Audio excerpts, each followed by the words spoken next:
वज़ीर आज़म साहब की जंगलात से रिलेटेड निशानदेही 100% दुरुस्त है, लेकिन अगर अच्छा होता वज़ीर आज़म साहब ये बताते पूरे पाकिस्तान को, चलें आपके थ्रू मैं बताता हूँ कि पूरे पाकिस्तान के 45% जंगलात जो हैं खैबर पख्तूनख्वा में, और पूरे पाकिस्तान की जो ज़मीन का हजम है वो 14% है।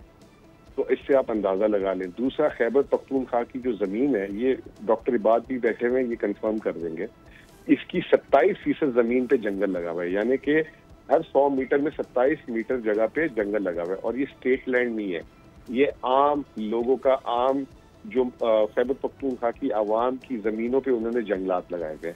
अब किसी की अपनी ज़मीन में जंगल है, उसकी एक पॉलिसी है जिसको गुजारा फॉरेस्ट भी कहते हैं, वहाँ पे उसको उस पॉलिसी के हिसाब से जंगल काटता भी होगा और टिम्बर जाती भी होगी।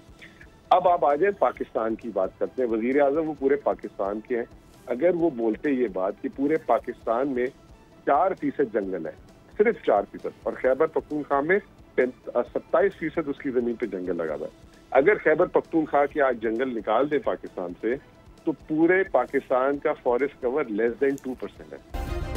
सब्सक्राइब करें और बेल दबाएं ताकि कोई खबर रह न जाए।